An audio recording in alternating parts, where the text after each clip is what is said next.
I don't need mommy, Dad. As long as I have you. That's what Lily whispered at the cemetery, standing beside her mother's casket, her tiny hand clenched around 2 wilted daisies. She was 6, and I, 30 years old, shaking inside my suit, had no idea how to respond. Her words broke my heart and held it together all at once. Claire had only been gone for 5 days. It was a rainy morning in Montpelier, Vermont. The kind of soft drizzle that seeps into your bones. I remember how quiet everything felt, like the whole world was holding its breath with us. We buried her with a yellow scarf she always wore on chilly fall days. Lily insisted on it, said Mommy would want it in case heaven gets cold. After the funeral, I spent the following nights moving like a machine. School lunches, laundry, brushing Lily's hair with hands that never quite knew how to untangle the knots like Claire did. I kept trying to fill in the gaps, but I always fell short. What haunted me wasn't the silence.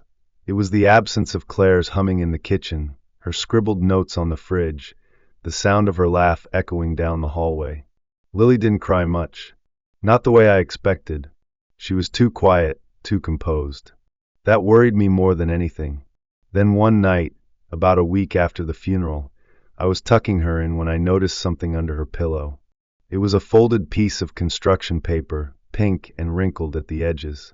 On the front was a crayon drawing, Claire in a blue dress, standing next to Lily and me.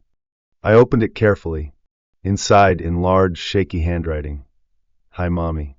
I wore the ladybug socks today. Daddy packed the wrong juice box again. But it's okay. I miss you. Love, Lily. I stared at it, a lump forming in my throat. As I slipped it back beneath her pillow, Lily turned on her side and whispered without opening her eyes. I know she can't read it, but maybe if you read it for her, she'll hear you. My heart shattered. I kissed her forehead, nodded silently, and stepped out of the room.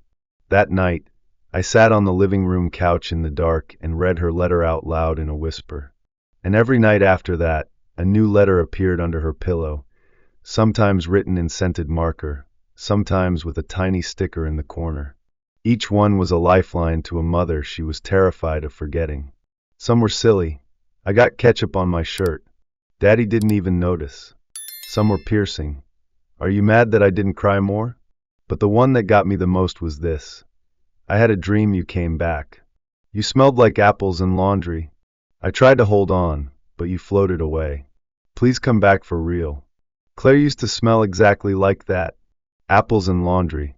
Like home.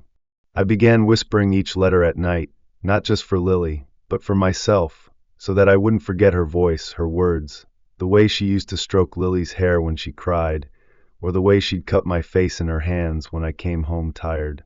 The letters became our ritual. What I didn't know was how long that ritual would last, or how much it would change us both.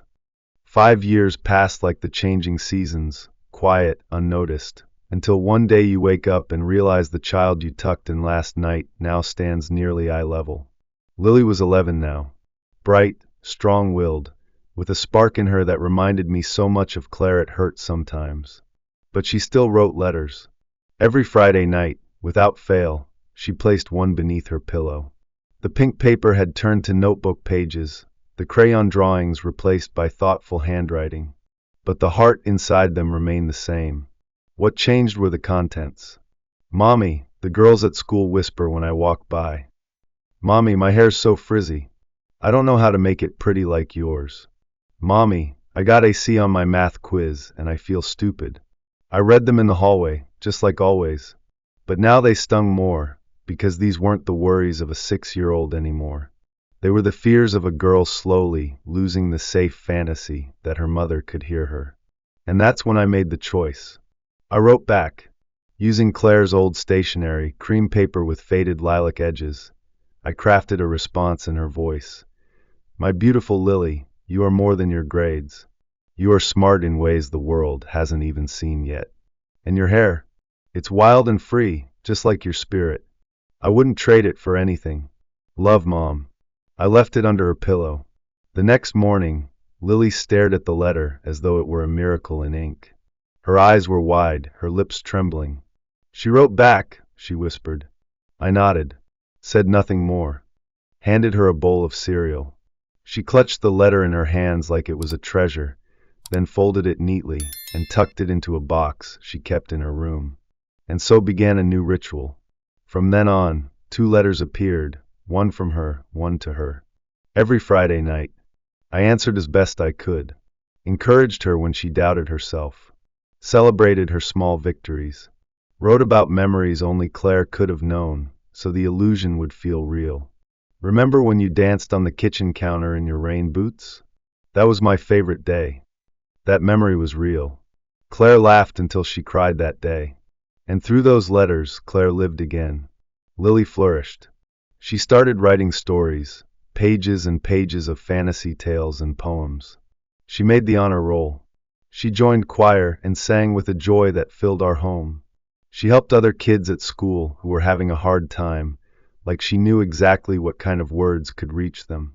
But one afternoon, as I pulled into the driveway after work, I heard her talking to a friend on the front porch. "Yeah," she said quietly. "I think it's probably my dad. I mean, I'm not dumb. But I still leave the letters anyway. Because sometimes pretending feels better than knowing." I froze. She knew. Or maybe she didn't know for sure, but she felt it. And I had no idea whether that would break her heart or quietly save it. Grief doesn't always look like sadness. Sometimes it looks like silence. Other times like a slammed door. It had been 2 weeks since I overheard Lily on the porch, telling her friend she wasn't dumb, that she suspected it was me writing the letters all along. She never confronted me. She still left her letter under the pillow, and I still wrote back, but something had changed. Her tone, her eyes, the way she hugged me, quicker, with less warmth. She was pulling away. I told myself maybe I was imagining it, that it was just adolescence. But deep down I knew. The truth was rippling beneath the surface, waiting to crash. And it did. One Tuesday night after dinner, Lily came downstairs holding a piece of paper. I was washing dishes. She dropped the paper onto the counter, one of my most recent letters. "Dad," she said, her voice low but firm, "tell me the truth. You're the one writing these, aren't you?"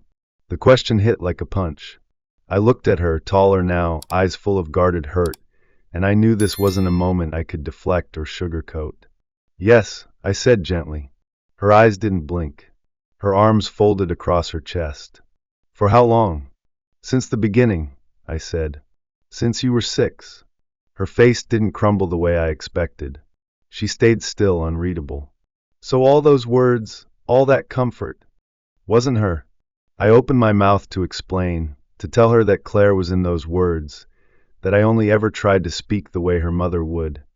But Lily took a step back before I could say a word. "You lied to me," she whispered. "Every single week, you let me believe she was still here. You let me believe she saw me." "I didn't want to lie," I said. "But I didn't want to let you drown in the silence either." She was shaking now, not crying, just trembling with something deeper. "Betrayal. You made me believe something beautiful. And it was fake." Her voice cracked. And then came the words I feared most. "I don't trust you anymore." That broke me. I tried to step toward her, but she flinched, like my presence was too much. "Lily, I only ever wanted you to feel loved. I didn't want you to feel like she left you, and I couldn't reach you. I thought I was helping." She wiped her eyes, angry at the tears. "You could have helped by being honest." And then, just like that, she turned and walked upstairs. No shouting, no slamming, just a quiet retreat that echoed louder than anything else. I stood at the sink long after the dishes were done, water running, my hands numb. That night, her pillow was bare. No letter. And for the first time in 5 years, I didn't write one either. The house was still. Silent. The kind of silence that only comes when something beautiful has ended. Over the next few days, we spoke only when necessary. She was polite, distant. She left early for school and stayed late at the library. The light in her eyes was dimmer. I kept telling myself she needed time. But part of me feared the magic was gone for good, and worse, that I had been the one to destroy it. Saturday morning came like any other. The air was crisp, sunlight poured through the windows in slanted gold. I shuffled into my bedroom, rubbing sleep from my eyes, and froze. There was something under my pillow. For a moment, my heart caught in my throat. I reached for it slowly, hands almost shaking. It was a folded letter, written in Lily's handwriting. Neat. Intentional. I sat on the edge of the bed and opened it. Dear Dad, I didn't know how to feel after you told me the truth. I was angry. Not just because you wrote the letters, but because they meant so much to me. They made me feel seen, loved, connected to her. And finding out they weren't real felt like losing her all over again. But here's the thing. I've read those letters more times than I can count. I kept them in a box under my bed like treasure. And the truth is, even if they weren't from Mom, they still saved me. They helped me grow, helped me breathe, helped me feel like I wasn't invisible. And the person who did that was you. I think I'm ready to stop writing to Mom now. But not because I don't love her. It's because I finally understand she never left me. You carried her voice. You carried her heart. You kept her alive. That wasn't a lie. That was love. Love, Lily. I didn't realize I was crying until the ink on the page began to blur. My hands trembled, but not from fear. From release. From relief. Later that morning, she came down for breakfast. Her eyes found mine, and she smiled, a soft, knowing smile. She poured herself cereal, sat across from me, and said, "Thanks for reading all those letters. And for answering them." My voice cracked. "I'd do it all again." She nodded. "I know." We didn't say much more. We didn't need to. That afternoon, Lily brought down the shoebox from under her bed. Inside were every letter I'd written, every note she'd tucked under her pillow. "I want to keep them," she said. "Not as letters from Mom, but as letters from you." I placed my hand over hers. They were always from me, but she was in every word. She didn't cry. She just leaned into me, and we sat there for a long time, shoulder to shoulder, saying everything without speaking. Years have passed since that day. Lily's in college now, studying psychology. She wants to help kids who are lost. Kids who write invisible letters, hoping someone will answer. Sometimes, I still find myself reaching for that shoebox. Not because I need to remember her childhood, but because those letters remind me of the kind of love we built. Quiet, unseen, unshakable. And the final one, the letter she wrote to me, is framed beside my bed. That wasn't a lie. That was love. Real love doesn't always wear the face we expect. Sometimes it hides in silence, in ink, in the hands that hold you up when the world collapses. Sometimes it writes letters it knows you'll never forget, even if you never knew who wrote them in the first place.